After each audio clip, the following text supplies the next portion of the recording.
Hey everyone, welcome to PunkCast. My name is William Maxwell. I'm a student of Web3 and the owner of Punk8845. Cryptopunks are 10,000 uniquely generated characters stored permanently on the Ethereum blockchain. No punk is the same. This is a show dedicated to celebrating the punks behind the punk. My hope for this podcast is that we capture the essence of the punk culture, elevate the brand and the individual behind the punk. One last thing. Projects discussed on the show is not financial advice. Crypto and NFTs are a volatile and risky asset class. Please always do your own research. Other than that, let's go. Hi everyone, welcome back to another episode of PunkCast. Today we have Punk8845. He's a 3 Atty and our first 3D glasses, cigarette and badass do-rag. In real life, he's a senior executive for a global tech company, and more importantly, an avid NFT art collector, one of the deepest collections I've ever seen. He collects across many genres. Gen art is a key favorite of his, also glitch art, photography, and PFPs, which his collection also covers most of the blue chips in existence today. Please welcome my dear Scottish friend, Hyperspek. Hyper, welcome to the show, mate. How are you? Aye, good. No, pleased to be here. Good to catch up again. See what's going on in the NFT space. I know, mate. So you're based back in the US. Last time we caught up was in sunny Bangkok. Oh yeah, very different. A chilly northwest at the moment versus a bright and sunny Bangkok. Very different. So I've been back here. I'll see. Maybe get back to Bangkok in January when the weather gets really tundra over here. Then get to the sunshine. So hopefully, we'll see. Nice. Maybe we could start off with a simple question then. How did you come up with Hyperspek? What's the story behind that? So Hyperspek is 2 nicknames. So my accent, if you don't know, is Scottish originally, with a touch of Irish. So when I was in Scotland, my nickname was Spec, and when Ireland, my nickname was Hyper. So it was Hyperspek. So I had that as my Twitter like 10 years ago. And I don't know, I think just as I was out looking, my punk just kind of reached out to me as you know, being the kind of embodiment of Hyperspek. So, you know, it was good. That was long-term nicknames. They don't really have nicknames in the US much. Not imaginative enough, I don't think. Really?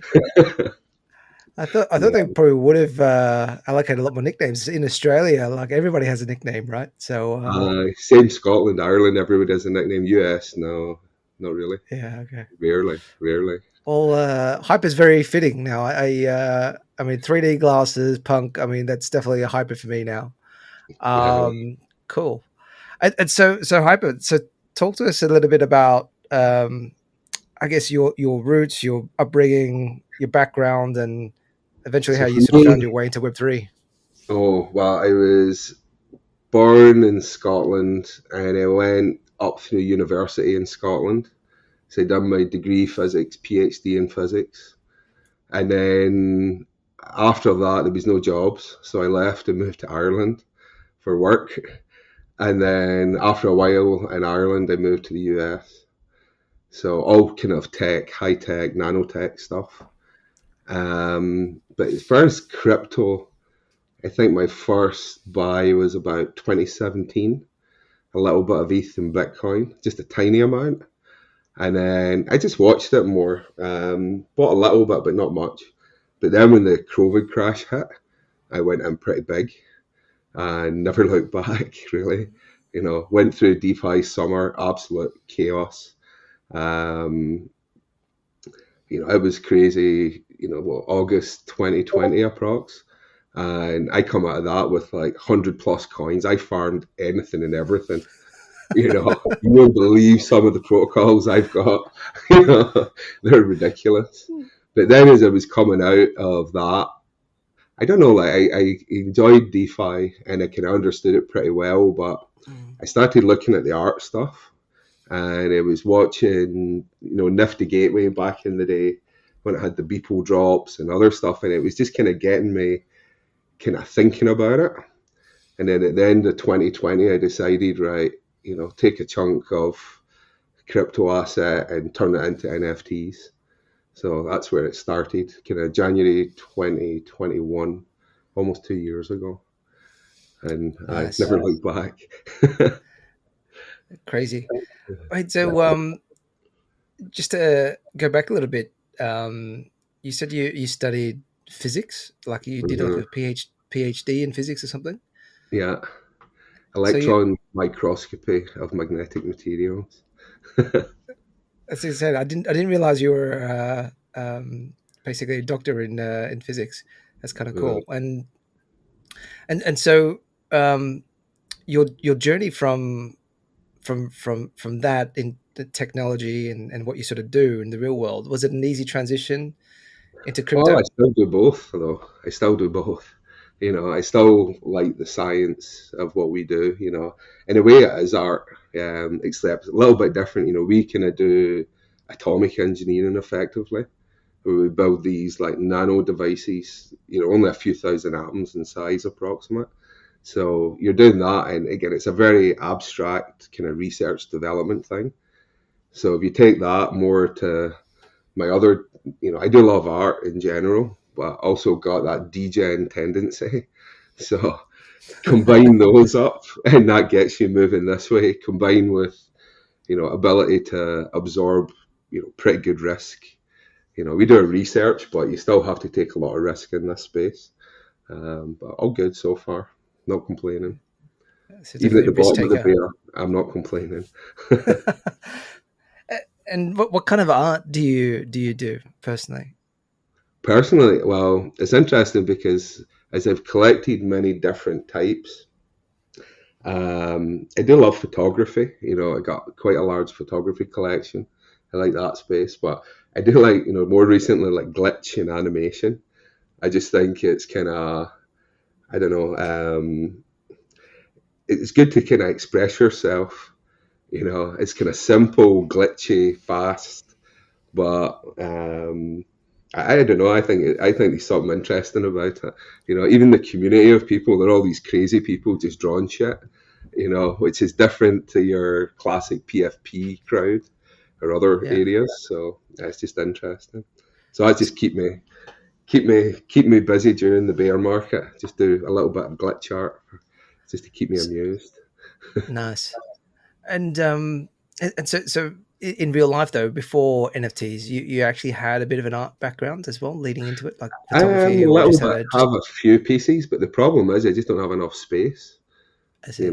So I've got maybe 3, 4 different real pieces, which I think Yeah. are okay. Like, but again, you can't compare that with almost 2,000 NFTs. You know, Yeah. different. Okay. You need to have a museum to fit it all in.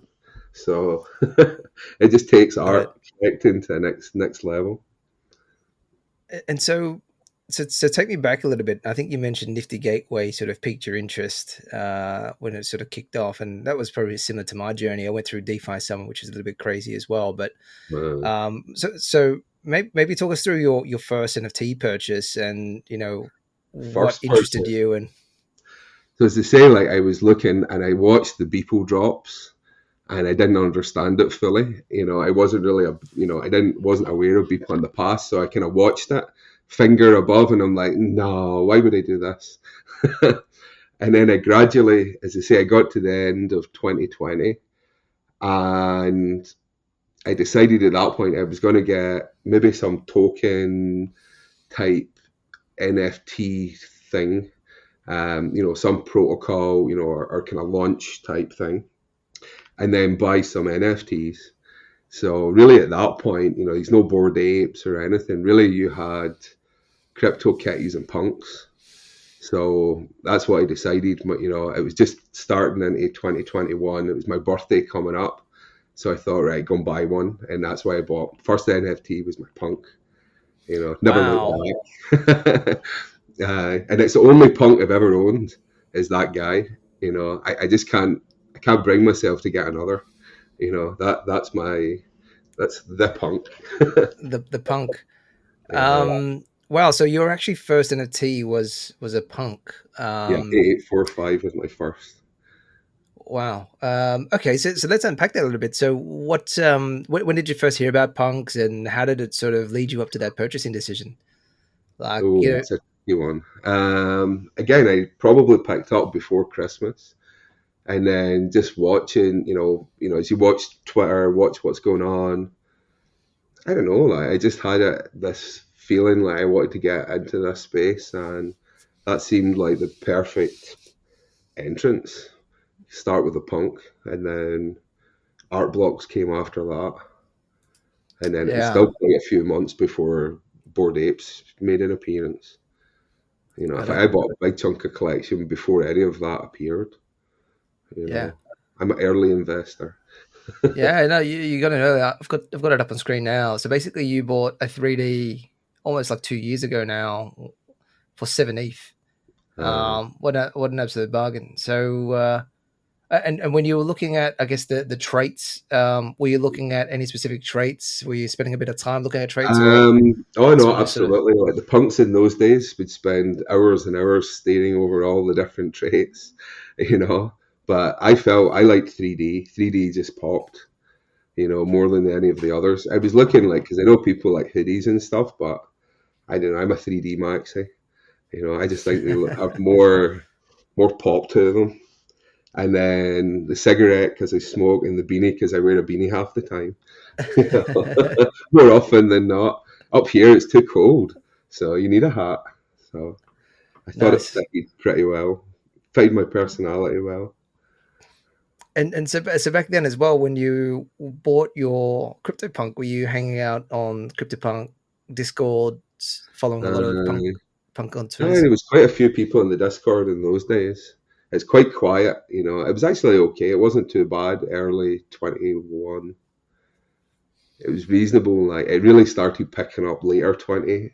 Maybe as everybody was buying in, like August time later in the year, it just got shell center, and that actually a lot of punks left at that point because it was just too Yeah, chaotic. But now I think you see more people kind of hang about again a bit more, and don't it's just not as intense as it was during the height of the bull market. It's a bit more chat, real chat, rather than just like crazy shilling. But no, it was good. Those days were funny. A lot of the Twitter characters were all around in those days. A lot of the apes and um, there's a few zombies. A load of different punks just in and out all the time. It was quite good. But the thing is like it was interesting because the first. I remember when before Justin Avasarno got a punk, he was in the punk Discord and got us all to the Save Art space where we put our punks up on billboards. And that was at the Christie's auction. So it was kind of interesting because that was the very first kind of in real life NFT experience, meeting maybe 20, 30 other punks. And, a really, really wild crowd, cut from all different backgrounds. There's a lot of poker players and these load of kind of computer geeks that are kind of deep into it. And it was just like a very strange cross section, but small. But if you look now, it just exploded from there. But I think that was an interesting kind of moment in time because, people kind of knew each other a bit. It hadn't, apes weren't really kicking off at that point. So it was kind of pre-Bored Ape, pre a lot of what's going on now. But it was just an interesting cross section of society, really. But all so, innovators, all kind of forward looking. It's just interesting they all come from such different backgrounds. amazing. So this was actually at the Christie's auction, Punks auction Hmm. in Uh, 21. Was yeah, that where was that? Was that in New York or? I was in New York. It was either April, May, or something. I remember the day before. It was the Monday, and I just decided that day I was going. So I got a flight that day, flew to New York, caught up with the punks. Got to see some stuff in the billboards. Got to sit and what we were actually in Super Chief NFT gallery in New York, and it just opened up, and we were all sitting watching the auction in Christie's live. in there. Oh, it was a laugh. Everybody just sitting, drinking beer, smoking weed. It was just a good night. Punk vibes. Can What you I just remind remember of me? it at the end Can of it you, was a bit rough, I'll say. I can imagine. Can you just remind me what was going on auction, and if you remember how much it sort of So it went was one for? of the alien punks, one of the first aliens. I think it went about 15 or so million. And that was the one that had the punks and the small tiles placed all around. I think the punks have just about forgiven Noah now, but at the time it was outrage. It was like little kind of kitchen tiles down hidden in the corner. People just couldn't believe what was going on. But no, I kind of went okay. That was just it really put punks on the um, it just brought them into the limelight quickly. A lot of these things people haven't learned. Then all of a sudden you're in one of the classic auction houses doing, 8-figure sales. That's a real explosion onto the kind of scene, really. And Yeah, since then you see, whether it be artists, I haven't seen as much PFP things recently, but again, it helped open the doors and give some credibility to the space. So I think good, net good. absolutely. I sort of remember that, and the narrative back then was if your collection or project was good enough to get into an auction house, then it has some sort of credibility, right? And that was basically, I think at the time, sort of the ambition of a lot of collections to get in there, right? So I think it set the Uh, way for Bored Apes, and then I think Gary V even got an mhm. auction in there for some of his V friends, Yeah, right? totally. I think so. It hasn't been as much recently. It definitely is. It was going through last summer. It was something that was kind of definitely picking up a lot, but haven't heard as much recently about it. Yeah, I Uh, think Bear Market Blues. I'm reckoning so. I'll Yeah, come back with vengeance, I think. that was a crazy fun time. Yeah. And so you bought your CryptoPunk. You went to Christie's auction. Went to a few art galleries there. And so that sounds like that kicked off your NFT sort of journey and career. So what was next for Hyperspec in the So I would NFT say, collection journey? so what I did is after my punk in January, in February I bought art blocks. So I got most of all but one of first and second generation art blocks and an eternal pump, and then I stopped. Because like what I do is I collect in a certain area but not overdo it. So I get early, I kind of curate what I like, and then I'll just sit on it. It doesn't mean that I don't like stuff, but I try not to FOMO. I just try to manage the size and scale of each investment, really.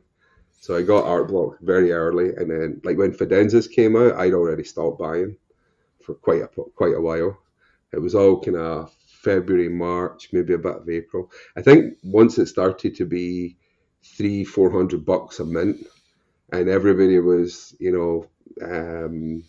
gas warring in to buy art blocks the first time.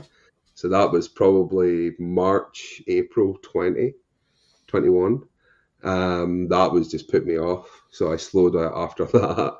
But then I missed Fidenzas, everything. But it's just fine. I like my collection as is, so I'm not complaining.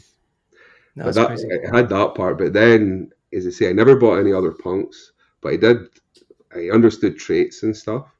So when the apes came out, I that's where I kind of applied that knowledge and bought about a dozen Bored Apes early and Wow, still hold 6 of them. nice. So, Mm. so maybe talk to me about your art block journey, because it took me a while to get my head into it. Right, I mean, when I came out, they're talking about generative art. It's just like it was See, just I didn't think, understand it, but like I think what happened is because a lot of people are numerical in this space. I think they like that numerical notion behind the art, and that kind of generative, but at the same time programmatic style. And I think it definitely appealed to a lot of the crypto people.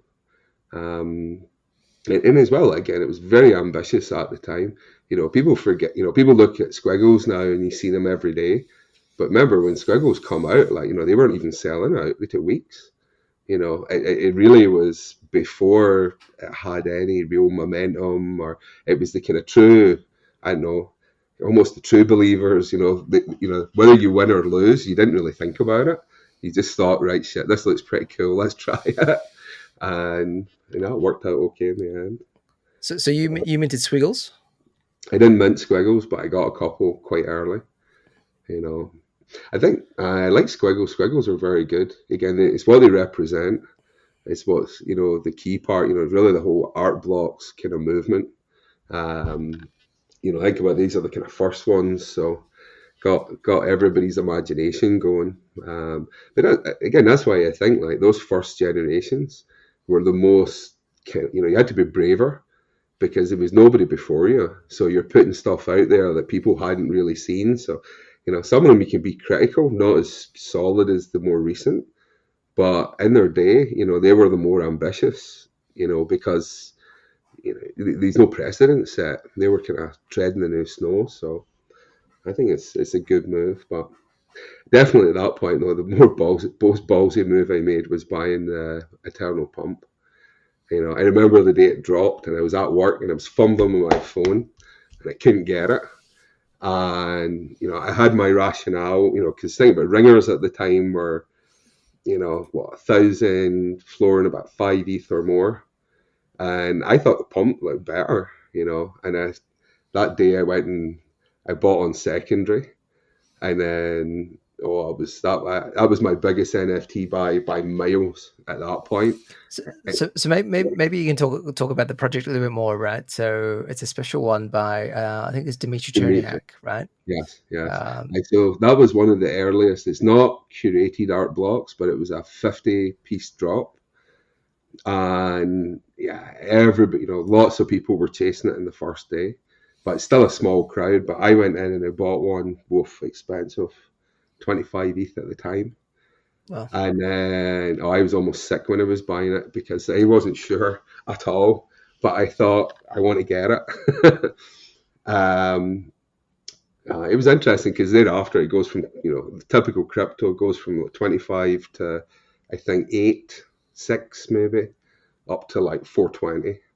So, it's a classic down and whoosh when it goes. But the thing that's good with that, the pump, is it's very interesting because all the pump holders, we've met up with Dimitri and each other a few times. So we met up in Miami last year at Art Basel. We met up at New York this year for NYC. And it's kind of interesting because it's really just the pump holders that come together. So he's maybe like a dozen, 14 people. And most of them had bought early. So it's interesting. Talk about punks. Last time there was 12 of us around the table, and it was 3 cowboy punks, a 3D, and 2 hoodies out of 12. So like all classic punk collectors as well as art block collectors. It was interesting.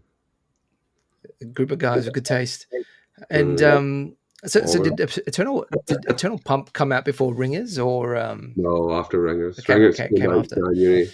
Pump came out about February. So not too long after. And that wasn't on Art Blocks. That came straight from Dimitri. No, it was on Art Blocks, but it was one of the factory ones. Okay, got it. It wasn't curated. But the thing that's interesting with the pump is, so as well as good catching up with everybody, but last December, I think it's December 17th, Dimitri launched the Rapture. So every pump holder got a Rapture each. And the whole idea is you're not allowed to sell it, list it, move it for a year. And if any of us do that, it'll go from a collection of 50 to 666.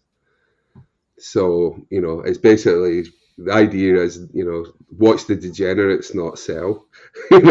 And so far we've all been like super diamond hands.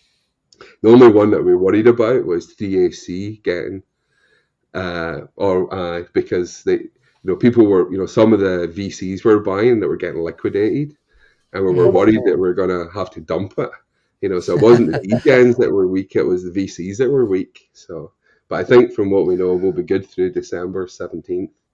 That's a whole year. Nobody moved it, touched it, looked at it, out That's of 50 people.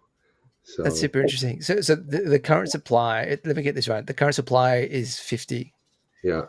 And if any of the 50 sell, the No, supply shoots up to, even if you move it, let wow. alone Okay. or list it or anything with it, no, it'll trigger go 666. You Wow. have to basically hold it and not touch it, not look at it. Hold it for a year and then you're good. What happens if your wallet gets compromised? You still I done. don't know. I was asking that. I think personally, I think if you get wrecked, I think you should trigger the contract, Yeah. because it's part of the game. It's It's kind not of just it's if kind of somebody cool. wants to sell it. If someone gets wrecked, fuck, it's fair game, in That's my pretty interesting. opinion. And when does that 1 year end? I The think it's anniversary.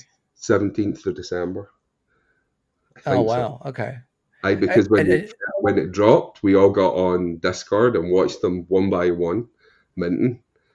So hopefully we were chatting about catching up, live somehow at the 1 year anniversary. So it should be and interesting. and so like, what's like been like the biggest offer on Eternal Pump that anybody's gotten before? Well, before last year, they were selling it about 420. There was 3 or 4 that sold at 420. Wow. So I don't know if many went above that. I think there's a couple people try to sell today about 290, 300 or so. I just hold it. It's okay. Just these are classic PCs. No rush.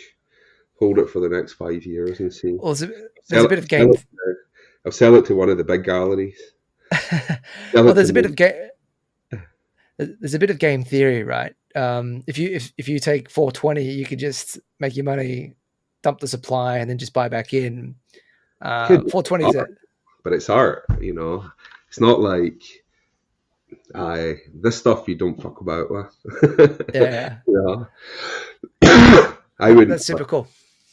No, I don't flip art really. Again, maybe I'll buy an extra one or two, sell off on the way, but typically I just absorb art. I don't sell it very often. Yeah. No, it's a beautiful piece. I'm just looking through your Decker art gallery. You've curated a lot of art pieces here, which is really cool. I sort of see you've got the Singularity piece by Hideki as well. I mean, they're really Oh, cool. you know what's interesting with Singularity? So he dropped free for anybody that held Singularity for a year. I think it was on the first anniversary he dropped it. But what was it called? Totality was the follow up. And I got the Yeah. only red one at Oh, perfect eclipse. nice. I was lucky. You I don't you know, in are. this space, you get a bit of luck now and again. Sometimes the best strategy is just to hold, right? Um, So far, I've Holden has not done any. Again, you just have to get in at the right point of the market. yeah, Get in early enough or get in when it's bleeding, you'll do okay. Get in at the top, not so much. pain. Aye, Um, really pain. and mate, to talk to me about your photography, because I know you're pretty big in photography. I remember last time we were in Bangkok, you were giving me a bit of an education 101 in Oh, photography. Because well, we met up actually with one of the really top photographers in the space, Hans Kemp, that yeah, day. Uh, um, I don't know, photography. I got early. I know Justin a little bit early on. I know Alejandro who done Carpooler, so I actually was chatting with him today, really well. And I don't know, just as we got more and more photography came in, it just seemed like both good in terms of the content, but as well the people are very photographers are a good crowd, good fun.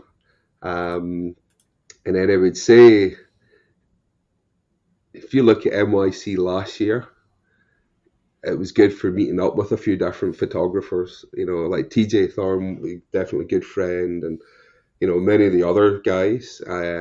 We met live, and that actually helped bring people together a little bit. Um, And then in fact, you actually see the photography space grow and mature quite a lot. At the start, it was just a random group of some people. Last time it was people booking at galleries for a week and, multiple photography shows going on. So there's no doubt you can see it structuring and maturing below the surface. But I don't know. I just seem, I have different, as you see, like probably 4 or 5 different photography styles I collect. Black and white, I like nature, good. The only thing is that I really struggle with landscapes. I just can't get into them. I like people, and part of the gallery is more worldwide, kind of Asia, where I've travelled a lot. That's where Hans Kemp, quite a few of his pieces there, or really from all over. But usually I try to collect it. So when I do collect, I collect in a kind of gallery on voxels, and when that space fills up, that's it. Otherwise you would just collect forever. So I like to try and have a limiter. So usually putting it into my voxels gallery is my limit.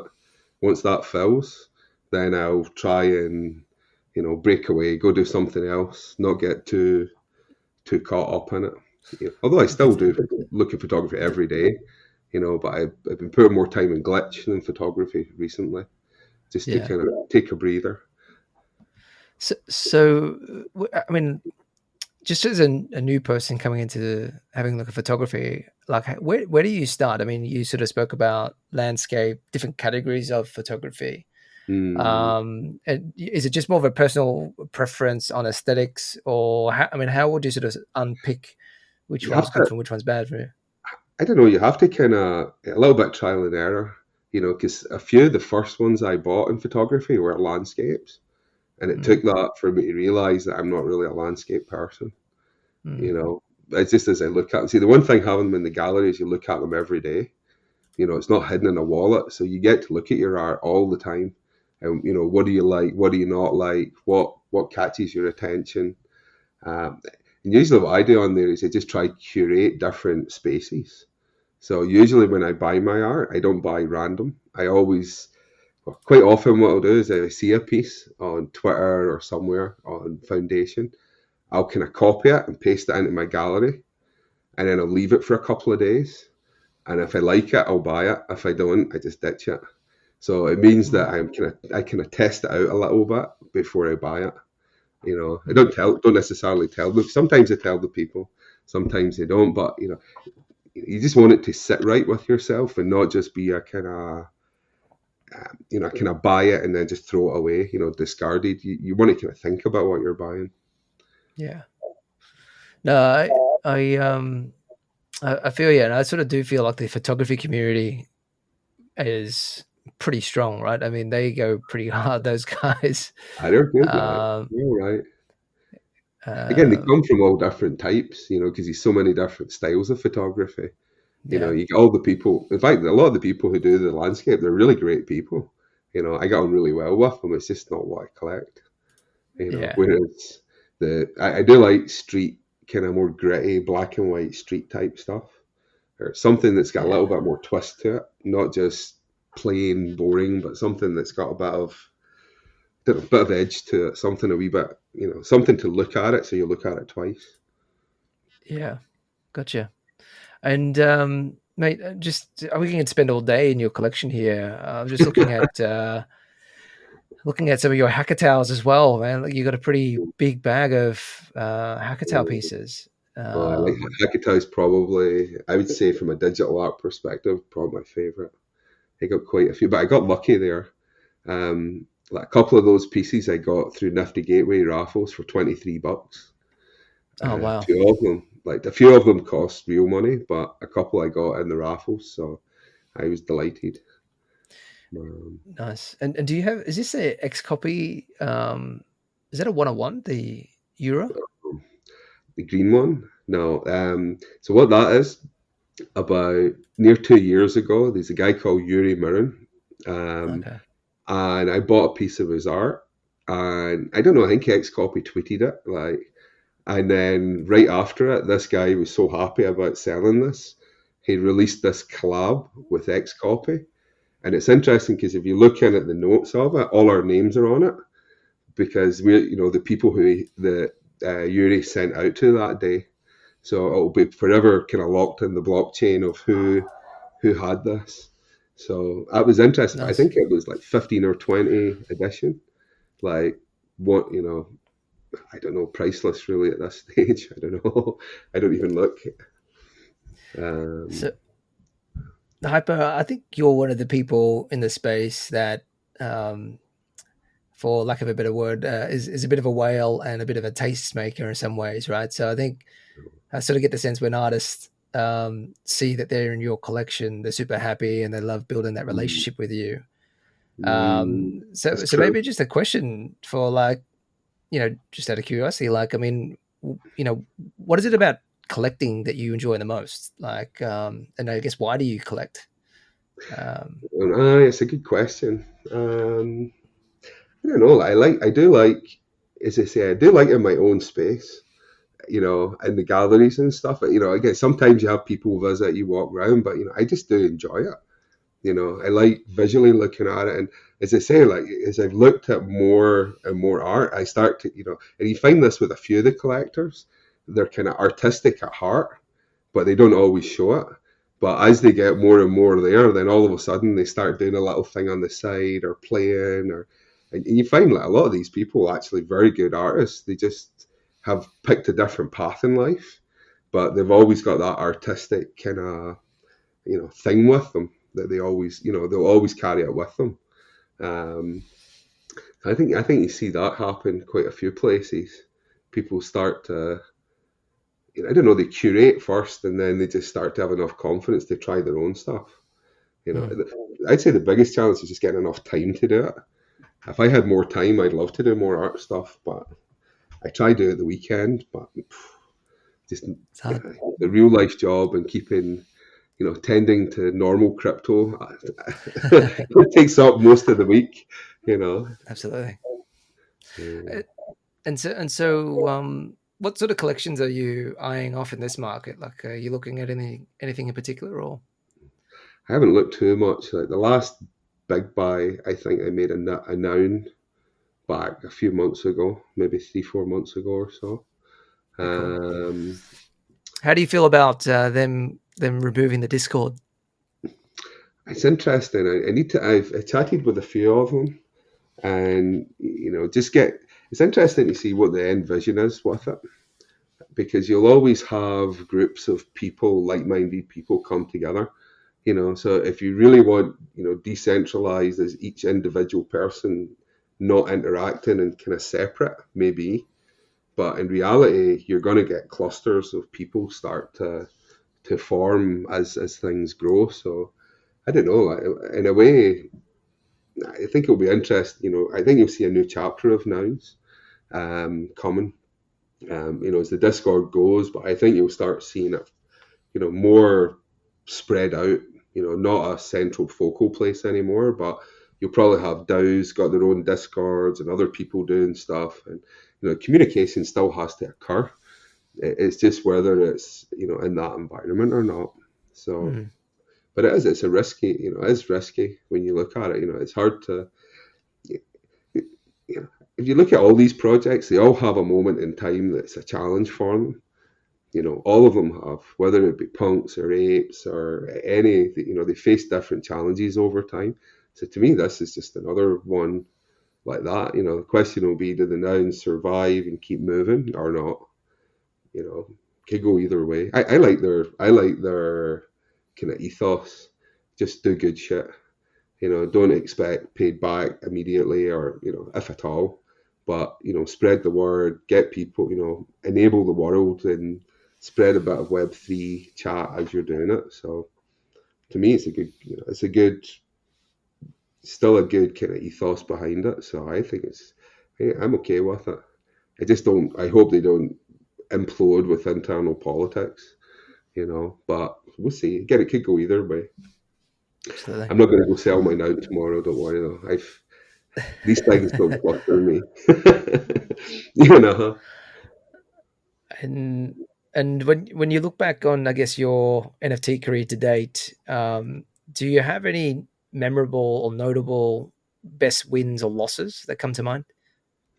Um, win-wise, again, I still amazed at what's happened with the Bored Apes. I am a Yuga Maxi. I may have a Punk, but I've got a lot more Yuga assets in my Punk. Um, I think my belief there is if any group of people are going to make it, it's going to be them that are leading the forefront. So the same if you go back, if you see Amazons or others, you're going to have front runners. Just let them run. No point in trying to see who's going to be second that's going to become one, or if you've got some on number one, just hold it. And that's been my philosophy with them all along is buy early, trade a little bit to get liquidity out, and then just sit. Since I think one of them I've listed in the last year or more, but that's it. Never sold, just hold and see what happens in the next 3-4 years. Again, could go really well, could go to zero. That's fine. I'm okay with those odds. Yeah, they were. What they've been able to do within 12 to 18 months has been absolutely amazing, right? Been definitely a lot of life-changing moments for a lot of people. Yeah, well, I think they've opened.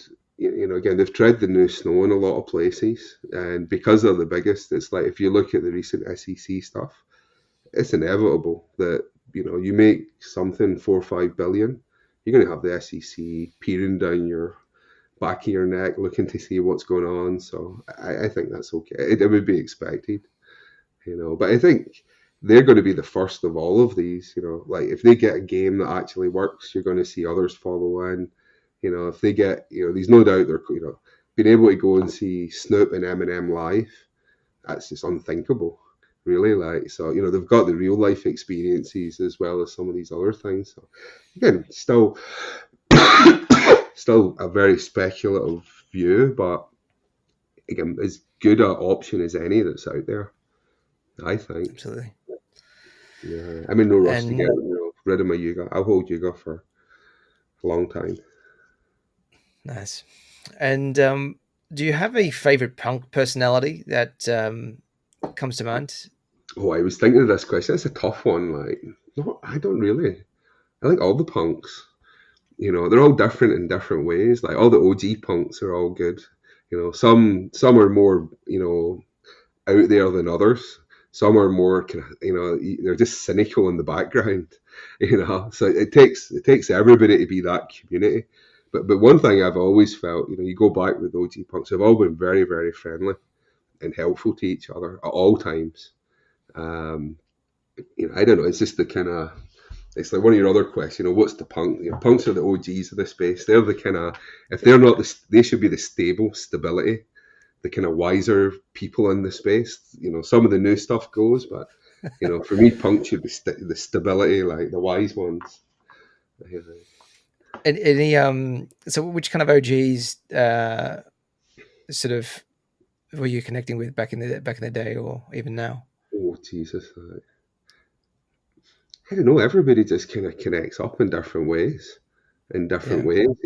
It depends. Like I remember, like so, say for my art type background, if you go way way back, I remember when you had Justin Avasarno and Claire Silva, Ben Roy, and we'd be in Cryptovoxels 6 people, and I would go as much to just give the guy, it was if you look at this Accelerate art, it was that in its first incarnation, not the latest one, but you go just to show some support, and chat a little bit, and then those guys go do really well, all things all good, but when people need you, that's when you be there when it's quiet and you need the support. But once people start to make it, it's fine. Like let them go.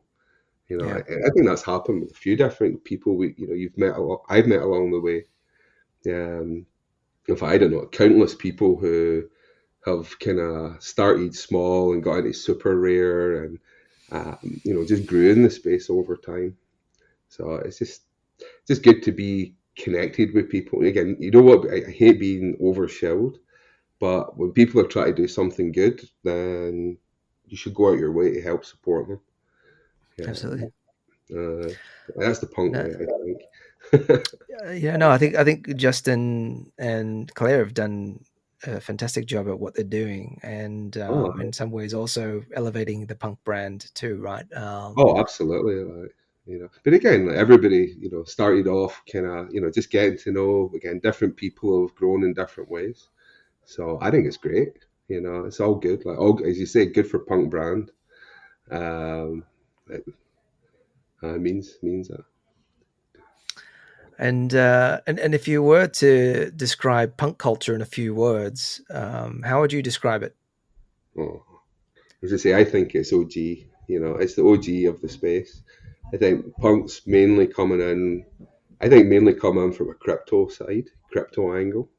Um, Again, I think when you look at them as investors and the art space and that, so solid. If I look around, in fact, most of the big art people are got punk backgrounds. As I said, like at the Eternal Pump dinner, these like what was it, three cowboys, two hoodies in a 3D, and they are. It really does feel that that's part of the kind of punk side of it. Although I will say, like, a lot of punks missed out on apes and salty as fuck about it. But really, you just need to be open minded in this space. There's no, nobody's better than another. Like, again, everybody combined is still a microscopic, tiny amount of the world. So no point, might as well just build with each other and get more people in. That's why I think you've been keeping track with the Reddit stuff that's going on. The Reddit avatars in the last few days, it's just insane. I jumped into their Discord. I was looking around a bit. It's talk about the next wave of NFT people. They're right there. Beautiful. So Oh, it's not Coinbase. It's going to be the Reddit guys. I'm telling you, and you can tell as well they've got that right level of degeneracy about them. The good level of low IQ and memes. Like they'll do well. and and if you could pass on a message to the next owner of your punk, what would you like to say to them? Oh, I would say first thing, don't click on any links.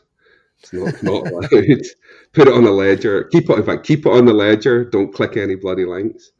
Um, no, again, well, I'll go with the grandkids. I'm not selling, so we'll see what it happens in those days. But still a thing. Like again, I treat all of these as they're going to be fine art one day. You can see punks being positioned as that, but you're going to start seeing digital museums forming. To me, I dabble with it in the early, in the smaller voxel space. But I think in time you're going to see big, kind of hybrid galleries, AR galleries where you can walk about and get best of both worlds. I think it's inevitable, 10 years or more. So keep the punk for that point. Have it next to the Mona Lisa. That'd be beautiful. Oh, it would be. That's the way. Um, so Hyper, this has been super fun. I guess any closing comments on your side, and I guess how can people sort of find you?